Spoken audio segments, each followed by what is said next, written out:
நீங்க நிச்சயமா ஆபீஸ் போய் தான் ஆகணுமா? இல்ல, நான் என்ன சொல்ல வந்தேன்னா, இன்னைக்கு நம்ம குடும்பத்துல இருக்க எல்லாரும் ஒன்னா சேர்ந்து சித்தார்த்தோட பிறந்த நாள் கொண்டாட போறோம். அதனால நீங்களும்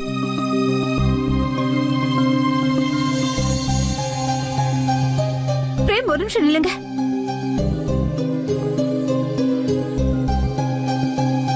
என்கிட்ட நீங்க இந்த மாதிரி நடந்துக்கிறத என்னால தாங்கிக்க முடியல. அப்படி நான் என்ன தப்பு பண்ணேன்? நானும் கடந்த சில மாசங்கள பாத்துக்கிட்டு இருக்கேன். நீங்க என்கிட்ட முகம் கொடுத்து பேசுறது கூட இல்ல. பிரேம் இங்க பாருங்க, ஒருவேளை நான் ஏதாவது தப்பு பண்ணிருந்தா அது என்னன்னு சொல்லுங்க, நீங்க திட்டுங்க. ஆனா இந்த மாதிரி பேசாம இருக்காதீங்க ப்ளீஸ். பிரேம், உன்கிட்ட சொல்றதுக்கு நிறைய விஷயங்கள் இருக்கு சீமா. ஆனா எதையும் நான் இப்ப சொல்ல தயாரா இல்ல. ஏன்னா இன்னைக்கு நான் உன்கிட்ட ஏதாவது சொல்லிட்டேன்னா எந்த வேதனையை நான் என் மனசுல அனுபவிச்சுட்டு இருக்கணும், அதே வேதனையை நீயும் அனுபவிக்க வேண்டியதாயிடும். அப்படி இருந்தா பரவாயில்ல, நீங்க என்கிட்ட சொல்லுங்க. நான் என்ன தப்பு பண்ணேன்னு இன்னைக்கு நான் தெரிஞ்சுக்கிட்டே ஆகணும். அதை நீங்க சொல்லிதான் ஆகணும். அப்படி என்ன நடந்துச்சு? நான் அப்படி என்ன தப்பு பண்ணேன்னு சொல்லுங்க.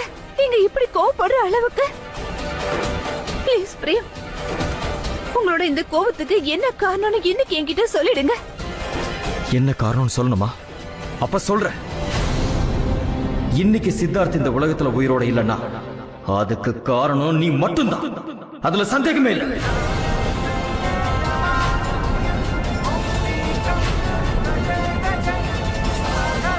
நீ அறியாமையில கூட செஞ்சிருக்கலாம். ஆனா சித்தார்த் இறந்ததுக்கு நீ மட்டும்தான் காரணம். நானும் அமரா அன்னைக்கு எவ்வளவு கஷ்டப்பட்டு மாயவா கூண்டுல அடைச்சு வச்சான். ஆனா அப்ப நீ என்ன பண்ண? அவ சத்தியத்தை ஞாபகப்படுத்தி அவளை காப்பாத்தி விட்ட.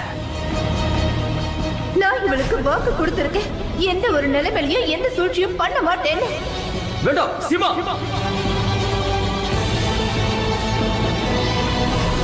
பிரேம், நீங்க என்ன சொல்றீங்க? என்னதான் சித்தார்த் இன்னைக்கு? பிரேம் இங்க பாருங்க, நான் அன்னைக்கு பண்ணது எதுவுமே தப்பு இல்ல. அத நீங்க புரிஞ்சுக்கோங்க தயவு செஞ்சு. எனக்கு தெரியும் நீ உண்மையை என்னைக்குமே ஒத்துக்க மாட்ட.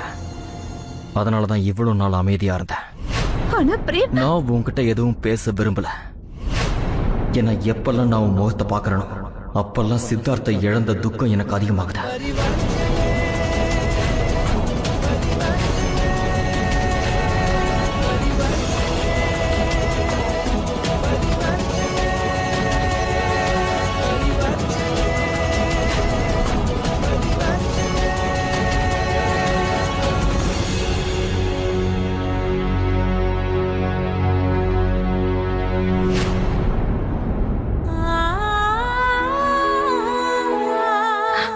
தயவு செஞ்சு என்ன மன்னிச்சிருங்கக்கா. எல்லாமே தெரிஞ்சிருந்தோன்னா மாமா உங்க மேல சுமத்தின பழி பொய்ன்னு தெரிஞ்சா என்னால ஒன்னும் செய்ய முடியல. ஏன்னா நான் வாக்குக்கு கட்டுப்பட்டிருக்கேன். ஒருவேளை நான் இந்த வாக்கு மீறினேன்னா சத்தியத்தை மீறின மாதிரி ஆயிடும். அக்கா, என்ன தயவு செஞ்சு மன்னிச்சிடுங்க. அக்கா, நீங்க எங்கேயா இருக்கீங்க? கீழே வாங்க, வீட்டை அலங்காரம் பண்ண எனக்கு வந்து ஹெல்ப் பண்ணுங்க.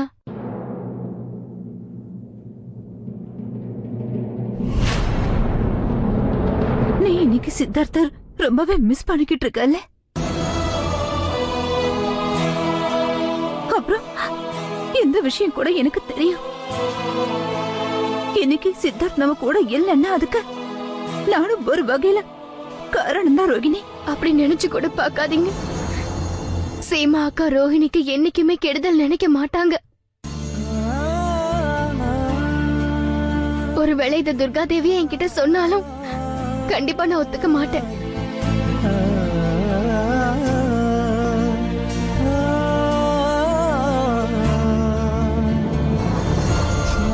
ரொம்ப அழுதுட்டீங்கக்கா, இப்ப கீழே வாங்க, நிறைய வேலை இருக்கு நமக்கு.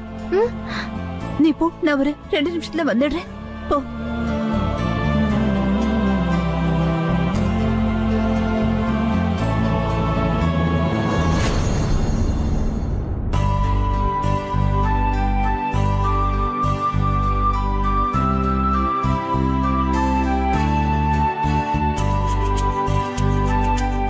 சுஜாதா நல்லா ஊதுனாதான் பலூன் ரொம்ப பெருசா வரும். நல்லா தானங்க இருக்கு. எங்க நல்லா இருக்கு? இது பாரு, இததான் பலூன் சொல்லுவாங்க. என்னம்மா? இவ்ளோ சின்ன பலூனா? எங்க சின்னதா இருக்கு செஞ்சனா, பெருசா தானே இருக்கு. அது தாண்டா செல்லக்குட்டி, நான் பாட்டி கிட்ட சொல்லிக்கிட்டு இருக்கேன். பாட்டியோட பலூனோட என் பலூன் ரொம்ப பெருசுன்னு. சரி சரி, ரோஹிணி சித்தியே கேக்கலாம். ரோஹிணி, நீ சொல்லுமா, இந்த பலூன்ல என்னோட பலூன் பெருசா இருக்கா இல்ல அந்த பலூன் பெருசா இருக்கா சொல்லு பாக்கலாம். ஏதோ சொல்றேன், ஒரு நிமிஷம் இருங்க. ம். அத்தா சாரி, சஞ்சனாவோட தான் பெருசா இருக்கு. என்ன ரோஹிணி சொல்ற? இல்ல இல்ல இல்ல, நான் சொல்றது கொஞ்சம் முழுசா கேளுங்க. ஆ? இது நீளத்துல பெருசா இருக்கு, இது அகலத்துல பெருசா இருக்கு. ரெண்டுமே பெருசாவும் இருக்கு, சின்னதாவும் இருக்கு. ரெண்டுமே ஈக்குவல் ரோகிணி தான். நல்லா சமாளிக்கிற. இத நான் ஒத்துக்கவே மாட்டேன்.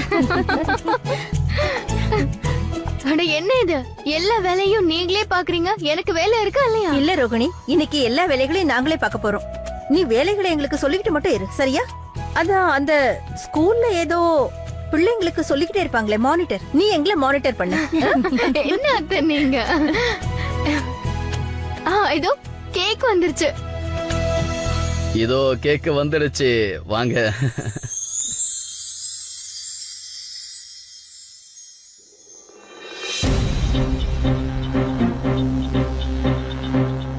இப்ப இந்த உலகத்துல சித்தார்த் உயிரோட இல்லைன்னா அதுக்கு முழு காரணமும் நீ மட்டும்தான். அதுல சந்தேகமே இல்லை.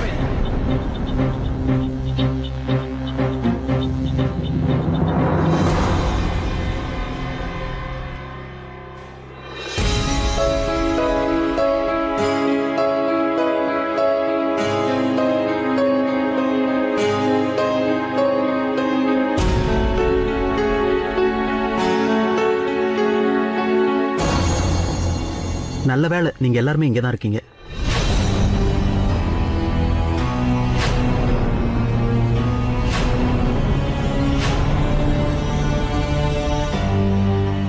அமர் கண்ணா, என்னப்பா இந்த நேரத்துல? சாரி அங்கிள், இன்னைக்கு சித்தார்த்தோட பர்த்டே. நான் அது தெரியாம இன்ஸ்பெக்டரை வீட்டுக்கு கூட்டிட்டு வந்துட்டேன். இப்ப நான் என்ன சொல்ல போறேனோ அதை நீங்க கேட்டீங்கன்னா சித்தார்த்த எழுந்து நீங்க படுற கஷ்டத்தை நான் மறுபடியும் ஞாபகப்படுத்திடுவானோன்னு தோணுது.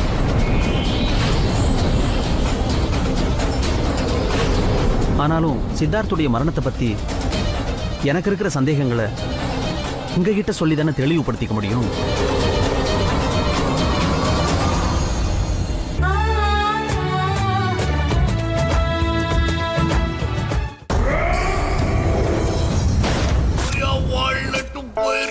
சித்தார்த்துடைய மரணத்தை பத்தி எனக்கு இருக்கிற சந்தேகங்களை உங்ககிட்ட சொல்லி தானே தெளிவுபடுத்திக்க முடியும். என்ன அமர், ஏன் இப்படி பேசிக்கிட்டு இருக்க? நீ இந்த குடும்பத்துல ஒருத்தன் தானே. நான் சொல்றது உனக்கு நல்லா புரியும்னு நினைக்கிறேன்.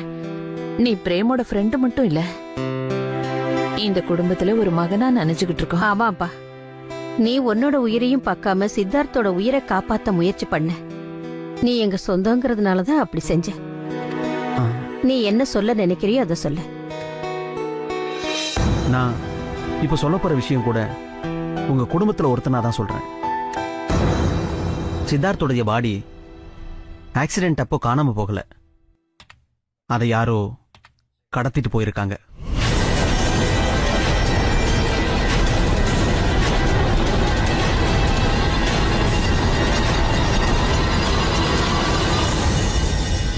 எனக்கு என்ன சந்தேகம்னா, சித்தார்த்துடைய பாடி காணாம போன விஷயத்துல மர்மம் இருக்கு.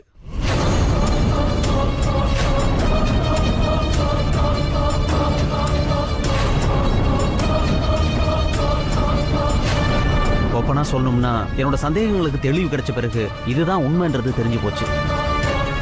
சித்தார்த்துடைய பாடியை யாரோ வேணும்னே கடத்தியிருக்காங்க.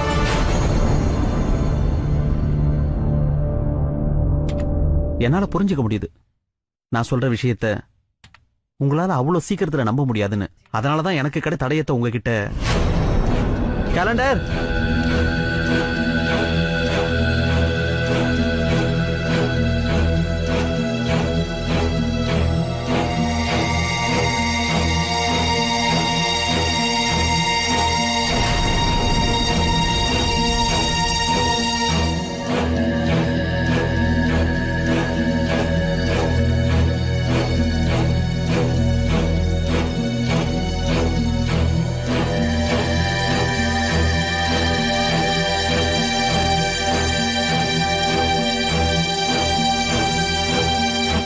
சீமாவும் ரோகிணியும் சொன்ன ஸ்டேட்மெண்ட் படி வண்டிக்கு ஆக்சிடென்ட் ஆனது பிரேக் ஃபெயிலியரால, ரைட்?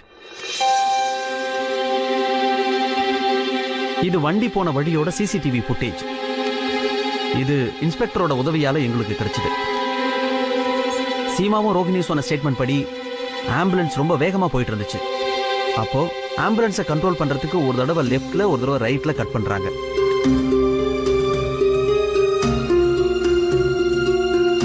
சில சமயம் உண்மை நம்ம கண்ணு முன்னாடியே இருக்கும், ஆனா நம்மால அதை பார்க்க முடியாது.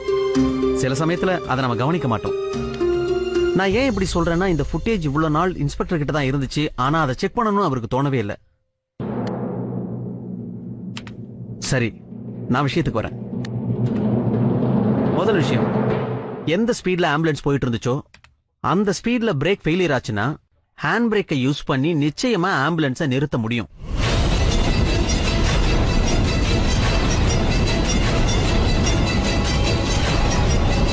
இன்னொரு விஷயம், என்னைக்கு ஆம்புலன்ஸ் ஆக்சிடென்ட் ஆச்சோ அன்னைக்கு இன்னொரு பக்கம் அதே பாதையில ரோடு போடுற வேலை நடந்துகிட்டு இருந்துச்சு. அதனால அங்க நோ என்ட்ரி போட்டிருந்தாங்க. அதனால வண்டிகளை வேற பாதைக்கு டைவர்ட் பண்ணியிருந்தாங்க. அப்படி இருக்கும்போது எதிரில் வண்டியே வராம ஆம்புலன்ஸ் எப்படி ஆக்சிடென்ட் ஆயிருக்கும்? ஒருவேளை வண்டி பிரேக் கண்ட்ரோல் இல்லாம வேகமா போயிருந்தா ரைட் லெஃப்ட்னு திருப்பி இருப்பாங்க. அப்ப டயர் தடம் கண்டிப்பா ரோட்ல பதிவாயிருக்கும். ஆனா அந்த ரோட்ல எந்த டயர் அடையாளமும் இல்லை.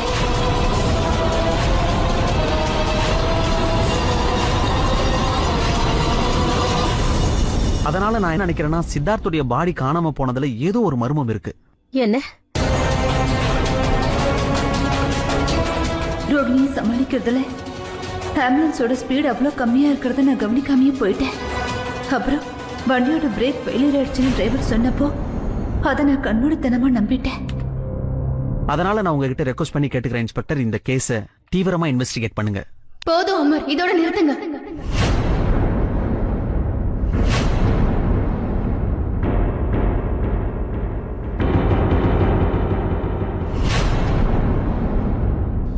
ரொம்ப கஷ்டப்பட்டு இப்ப சித்தார்த் எங்க கூட இல்லைங்கிற உண்மைய நாங்க எல்லாருமே ஏத்துக்கிட்டோம்.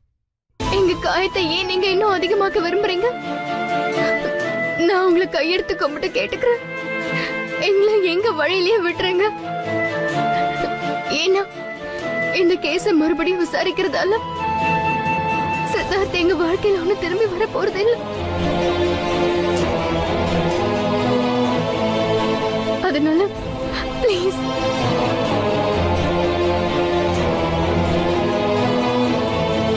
போதுமா, அமைதியா இரு. நீ என்ன விரும்புறியோ அதையே நாங்க செய்யறோம்.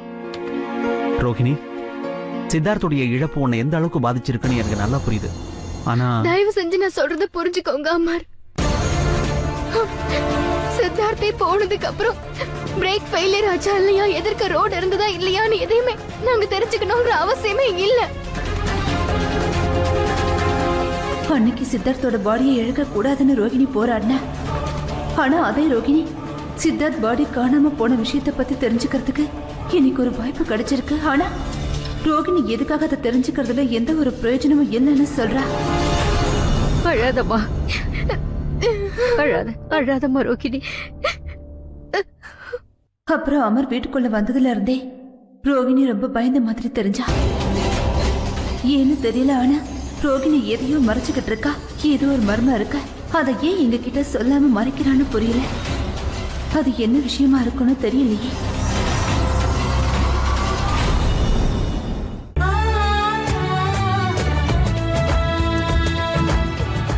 நேத்து மறந்துட்டு இன்னைக்காக வாழணும்னு நீங்க என்கிட்ட அடிக்கடி சொல்றீங்க. ஆனா நீங்க இன்னும் பழசையை நினைச்சிட்டு இருக்கீங்க. ஒரு நம்பிக்கை.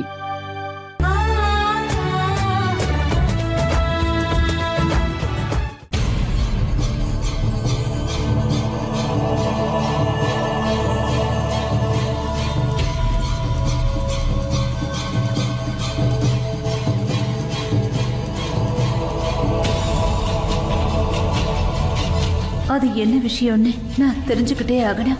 இப்ப எதுக்காக ரோகிணி இவ்ளோ டென்ஷனா இருக்கான்னு புரியல. ரொம்ப பயந்து வேற இருக்கா.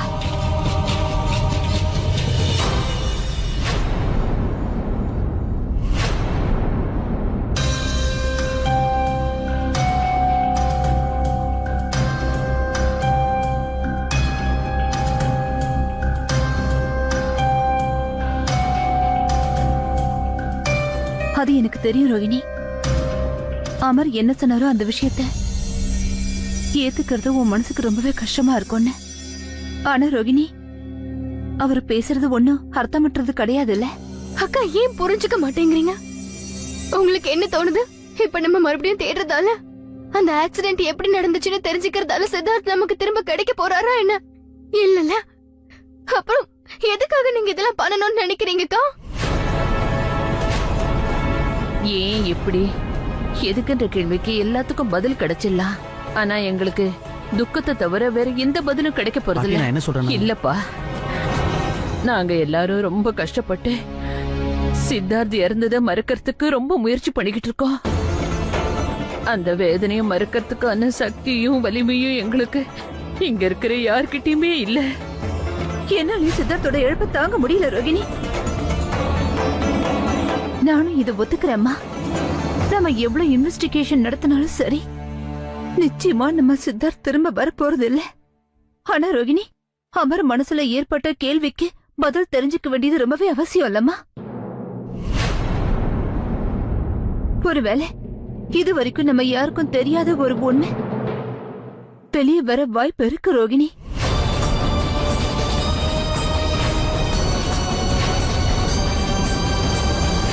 எல்லாரும் என்ன சொல்லுவாங்கன்னா, எந்த விஷயத்தினால துக்கமோ வேதனையும் கிடைக்குதோ சில சமயங்கள் அதை தெரிஞ்சுக்காம இருக்கிறது எவ்வளவோ நல்லதுன்னு சொல்லுவாங்க.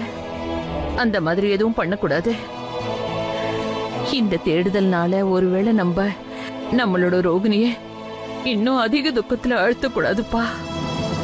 இல்லக்கா, நான் மறுபடியும் அந்த பள்ளத்துல விழ விரும்பல. ப்ளீஸ் புரிஞ்சுக்க முயற்சி பண்ணுங்க.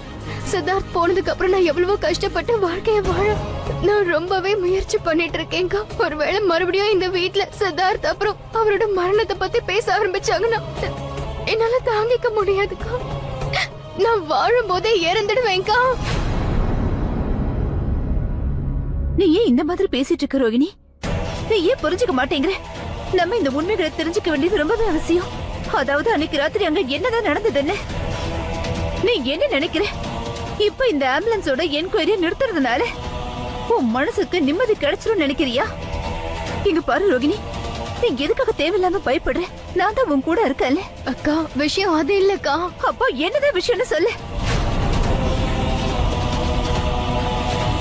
இங்க பாருமா, தயவு செஞ்சு என்கிட்ட எதையும் மறைக்காத. ஒருவேளை உன் மனசுல ஏதாவது இருந்தா அதை ஓப்பனா என்கிட்ட சொல்லிடு. ப்ளீஸ் என்ன நம்பி சொல்லுமா.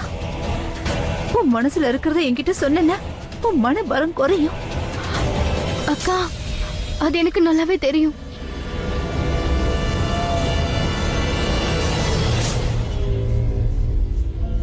என் தங்கச்சி ரொம்பவே புத்திசாலி. இவ்வளவு விஷயம் உனக்கு தெரிஞ்சிருக்க, ஆனா முகத்தை ஏன் சோகமா வச்சிருக்க? ரோகிணி, சரி, தயவு செஞ்சு கொஞ்சம் சரி. ஏன்னா நீ இன்னைக்கு இந்த மாதிரி சோகமா இருந்தா நிச்சயமா சித்தார்த் ரொம்பவே கவலைப்படுவாரு. வா, சித்தார்த்தோட பிறந்தநாளுக்கு நிறைய ஏற்பாடு பண்ண வேண்டியிருக்க. நான் கீழே போறேன், நீ சீக்கிரமா வந்துரு.